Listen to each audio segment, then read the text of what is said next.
Welcome to Manage This, the podcast by project managers for project managers. Every couple of weeks, we meet to talk about what's important to you in project management. It's a discussion about where we are and how to get where we want to be. Our guests include recognized experts in the field who focus on their own experiences so we can share their successes and learn from their mistakes. We find out how they work and how they motivate others to work. Whether you are new to project management or a recognized veteran yourself, I think you'll find we have something for you.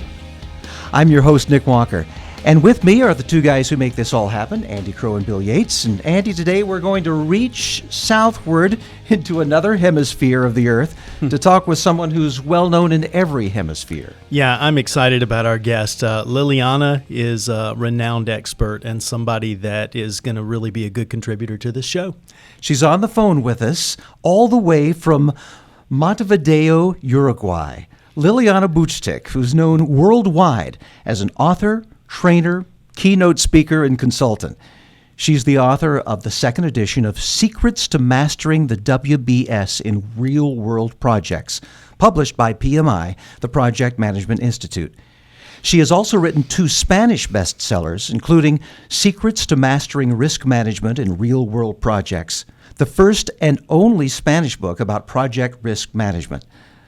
Liliana shares her knowledge, her experience, and international perspective to audiences worldwide, challenging them with storytelling and real-world examples. Liliana, welcome to Manage This. Thank you. Well, thank you so much. It's a pleasure to be here. So I'm very excited to share some experiences with you guys and with your audiences around the world. Now, you speak to groups of all kinds in a number of different settings, corporate, academic, government. Is there something that they have in common, a common thread that you find among your diverse audiences? Well, those audiences are pretty diverse. Sometimes I talk with executives. Sometimes I talk, as you said, with students, or many times with PMO managers or project managers, program managers. So it's a pretty diverse audience in diverse degrees of maturity as well in project management, especially when you talk in audiences like Latin America, which is one of the focus areas that I work, and you compare that when you speak in Europe or North America, you can appreciate the difference. You tend to find more maturity, for example, in North America than in Latin America in general. So we find diverse audiences, diverse levels of maturities. But I think one thing in common is that I see the growth in interest regarding project, program, and portfolio management across the globe, even at the top levels of the organization. So I do think there's something in common for them, which is the value behind project management, why they should be applying best practices in project management, and what is in it for them, even with executives. And so we try to communicate with those executives and managers that project management is not something that you need to spend on when you have enough money. It's actually an investment to become more and more effective, even in times of challenges. Liliana, we have a joke that a lot of young parents say, if you wait until you have enough money to have a child, you'll never have a child. So a lot of time, if you wait until you're financially ready to spend on project management, you'll never invest in project management. So I think that's a great point you bring up. One of the topics dear to your heart, and one that you share quite often and write about, is risk management. So let's get into that a little bit. And I have to admit, this is a little bit outside my comfort zone and over my head. So I'm going to let Bill and Andy take over to ask you some specifics. Yeah, Liliana, I want to start out at a high level. When I think about the opportunities that you have with different individuals and organizations and the diversity of experience, what are some of the common mistakes that you see when it comes to practitioners with risk management? What do you see over and over in these engagements? Well, what I see over and over again is that many practitioners think they know about risk management, and actually what they know is very, very basic. Many people think that because they know the chapter on risk management of the PMBOK Guide, they are gurus in risk management. And they do even training only about that chapter. And they think that's the whole world of risk management. And for me, that is just the ABCs, just the very beginning. You need it, it's indispensable. So the tools that they tend to use are basic. So you find people saying, I do manage risks. And when you take a look at what they are doing, it's really poor. But you know, Liliana, that's true with so many areas. You were talking about the PMBOK Guide, and the point of the PMBOK Guide is it's a guide. It's not, it doesn't have all of the information in it. And so you wrote a book years ago on the WBS that I really like. But if you look at the PMBOK Guide, it doesn't have much to say about the WBS, the work breakdown structure. It's actually very light. And then you were able to go in and talk quite a bit more about what's important about the WBS, how to use it, how to do it, why you should do it, things that the PMBOK Guide barely covers. So it's true almost in every chapter. Estimating, it doesn't really tell you that much about how to estimate, and yet people can easily believe they know all of the details behind it. Yeah, exactly. And that's what some people still do not understand, that it's just a guide, it's just a standard. So my WBX is 170 pages just to talk about one tool, which is the WBS. My risk management books is almost 500 pages on risk management. So it's a very important foundation, but what we need to understand is that to become real-world project managers, we need to go beyond the standards. So, you know, it's probably something that is easier to understand in the first world, but it's not across the regions that people understand the same concepts. Liliana, I love that analogy. When I think about a 500-page book dedicated to risk management, and then I think about the short section of the PMBOK Guide, you know, that just makes a very clear picture to me. This is kind of a follow-up question to that, thinking about these client engagements that you have. When somebody comes to you and they're suddenly overwhelmed with, okay, Liliana, you've shown me all these different tools that I need to consider possibly using for our engagement. How do you help them determine the right tool for their project when it comes to risk management? Well, in my risk management book, I talk about like 77 tools. And I always tell my clients, you will never, ever use 70 tools in your project. You just need to know all of them once, just to know advantages, disadvantages, and when you should apply each of them. And one of the very, very funny things that I find all the time is regarding Monte Carlo. Some people are fascinated with Monte Carlo. Some of them, they don't even have a clue of what Monte Carlo is, but they see it at the university, or they see it in the books, or they know that the PMP has many questions about it, so they believe that risk management is Monte Carlo. And I'm always telling them, Monte Carlo is just one single tool in risk management.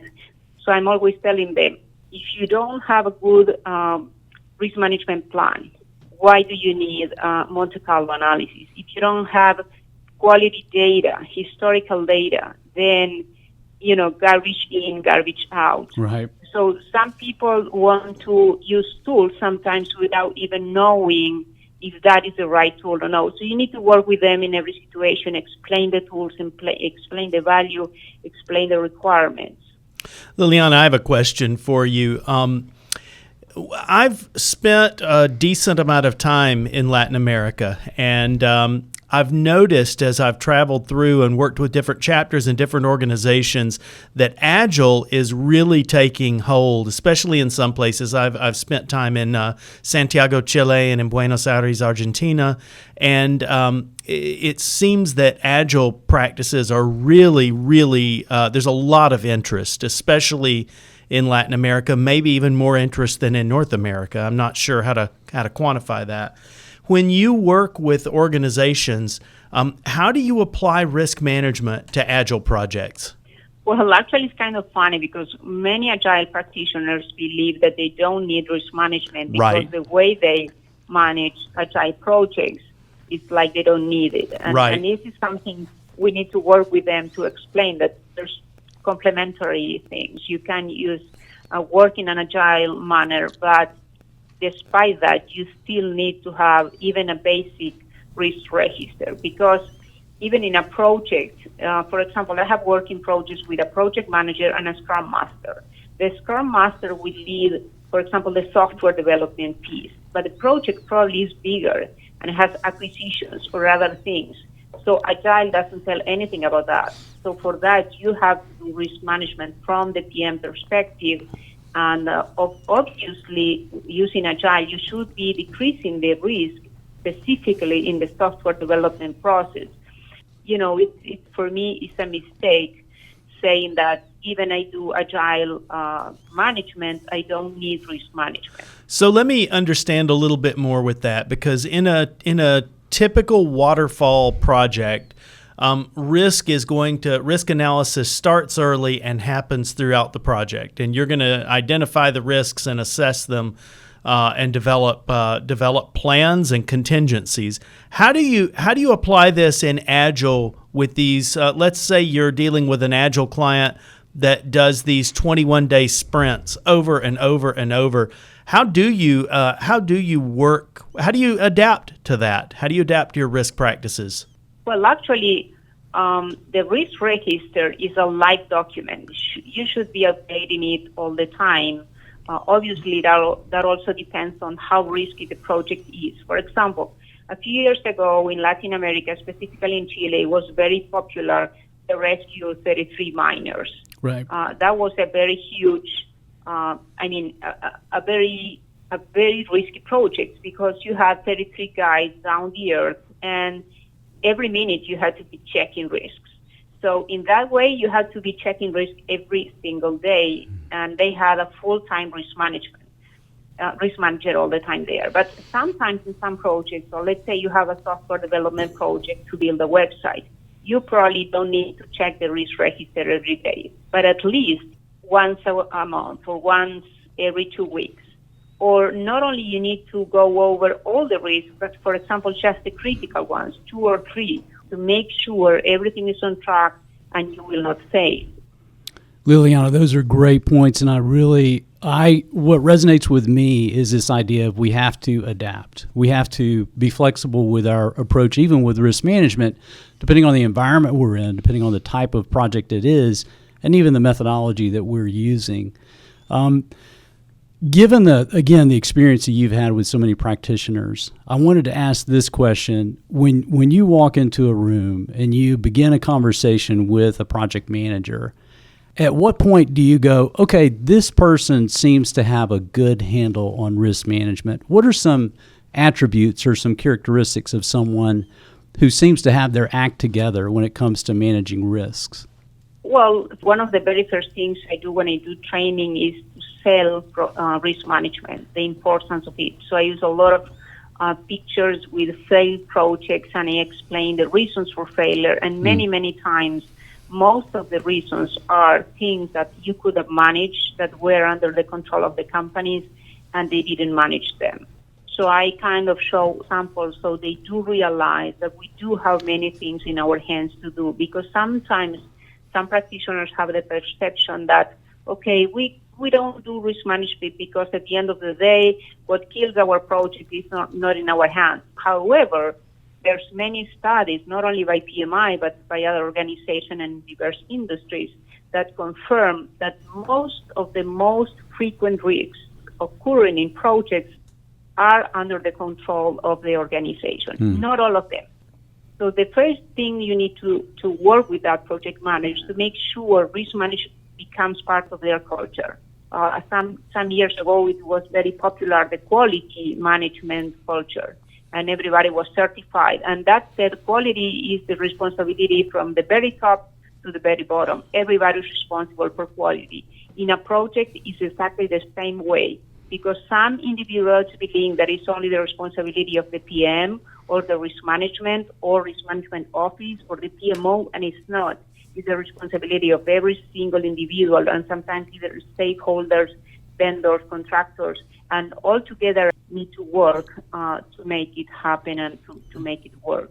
You know, Liliana, you raised an important point when you talked about how quality management started working its way into the culture. And of course, that really started in the 1940s and then picked up steam decade after decade. But if you think about the impact of that, you consider how much more reliable a hard drive is today than it was 20 years ago, which you're probably too young to remember that.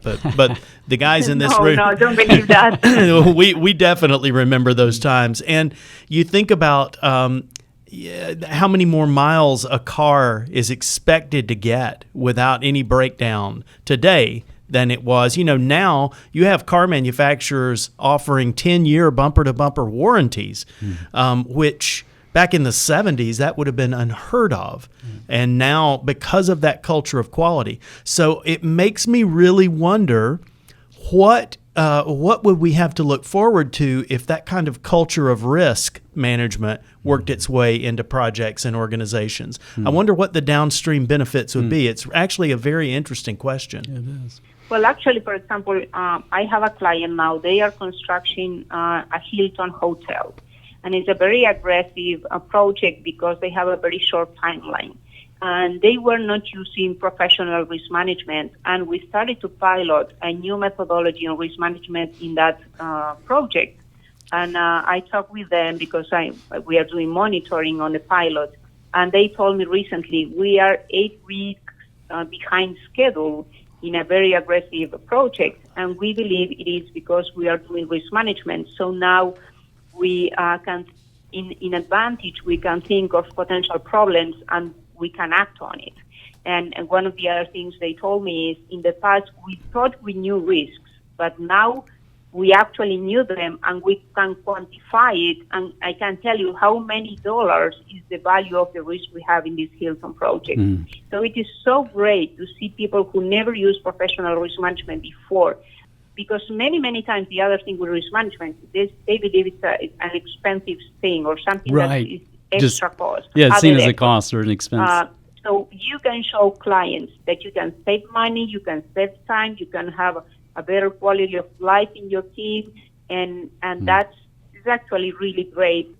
Liliana, that is so spot on. It is an investment, and I think you're right. You have to overcome that mindset of seeing risk management and any of those practices as something that's just an expenditure, and you kind of forget, you lose touch of how much you're saving by being wise in that risk management.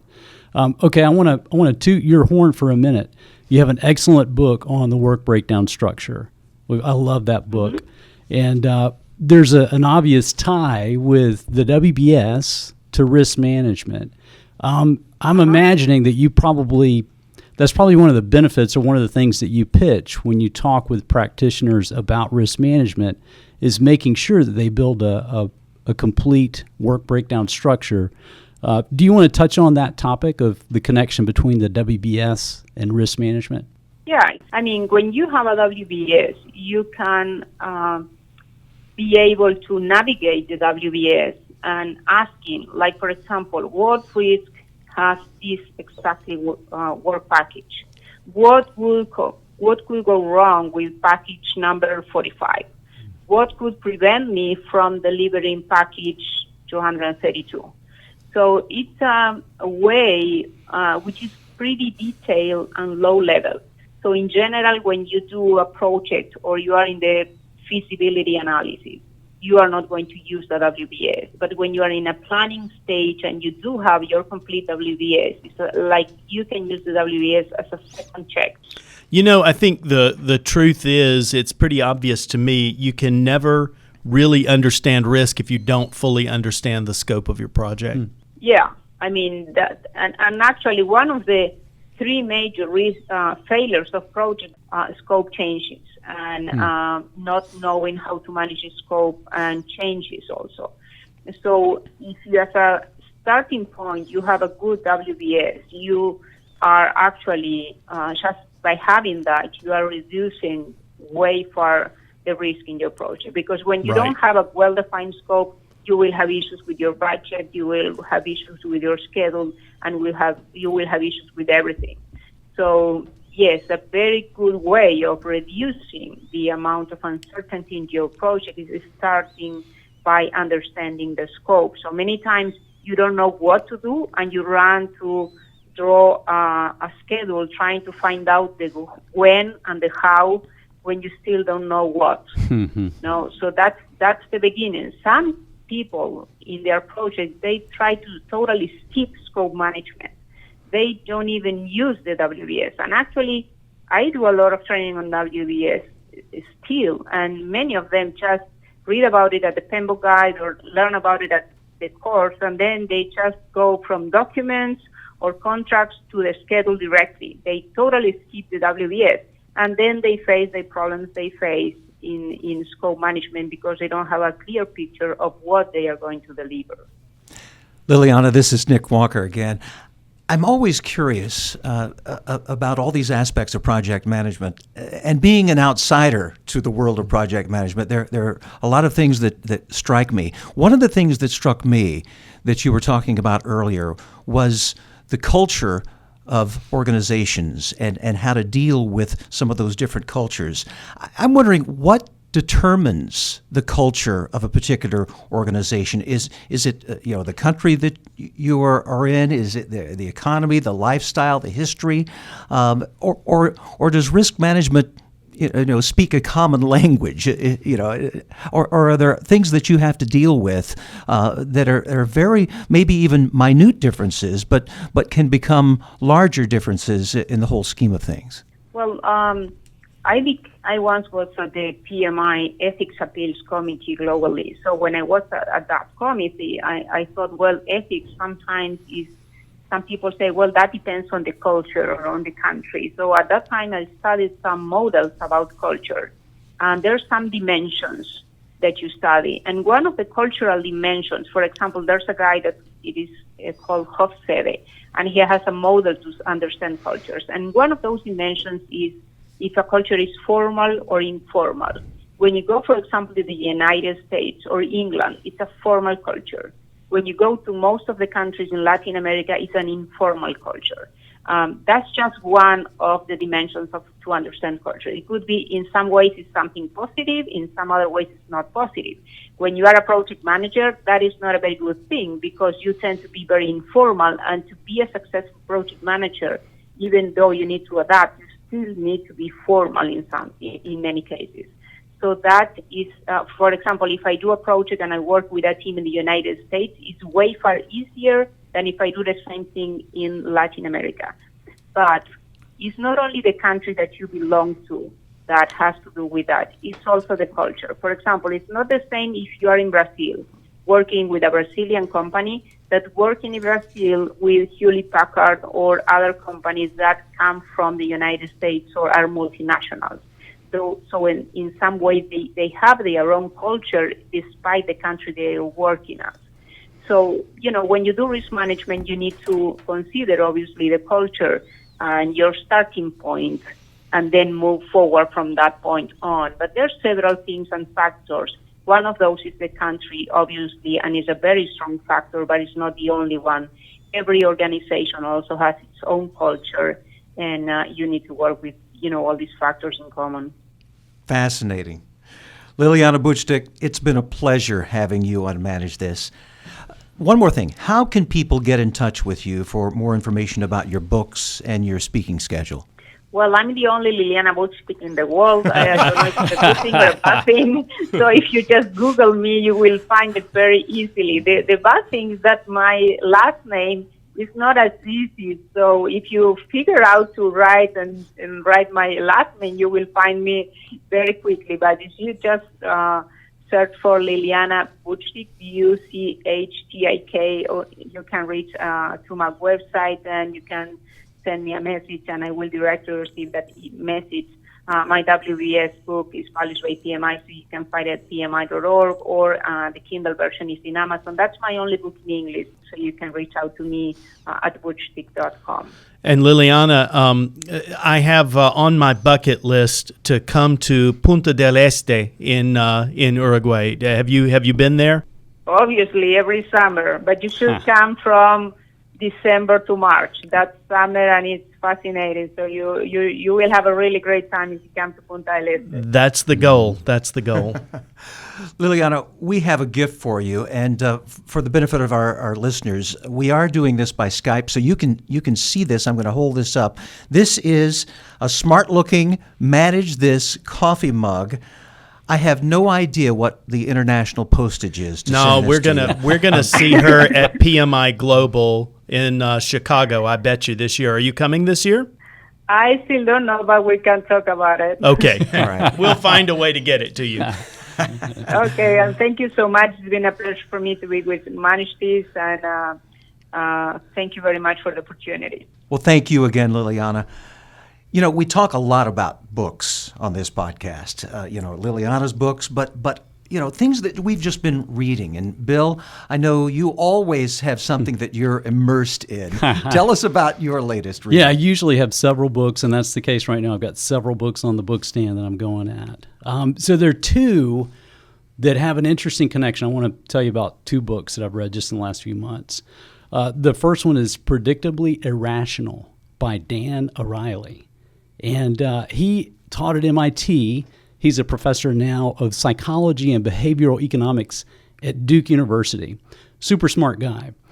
In this book, Predictably Irrational, Dan researches our decision-making tendencies, why we do what we do, why we decide what we decide. And from the title, you can get to his conclusion. We are irrational beings. Yes. We are predictably irrational. Okay, so that's the first one. A great book. Really enjoyed it. A lot about human behavior. The second book is related, just coincidentally. It's called Presence, and it's by Amy Cuddy. Amy, the subtitle is Bringing Your Boldest Self to Your Biggest Challenges. She's a professor at Harvard Business School, and you may know Amy, if you're familiar with TED Talks at all, you may have heard of Amy Cuddy. So Amy presented the second most popular TED Talk of all time, and it's been viewed 41 million times. Yeah, 41 million, and it's called Your Body Language Shapes Who You Are. So she actually, it's funny, when in the intro to the book, she says, I actually delivered the TED Talk first, then I wrote the book. So she kind of got it backwards. By popular demand. Yeah, right. It's like write them, do a movie and then write a book about it kind of thing. So, but with Amy, the response that she received to her TED Talk was just overwhelming. It's about a 20-minute TED Talk. So for those who can't stand reading books, at least research her and take a look at that TED Talk. But here's the interesting connection that I found. Both Amy and Dan survived near-death experiences as teenagers. Oh, wow. And those near-death experiences, those events, really led them into their field of study. In both cases, they're really focused on human behavior and decision-making and the connection between mind and body. So hopefully that's enough to get you hooked. So two books, Predictably Irrational and Presence. I'm hooked. Okay. Thanks, Bill. Hey, we want to remind our listeners that just for listening to this podcast, you've earned free PDUs, professional development units, toward your recertifications.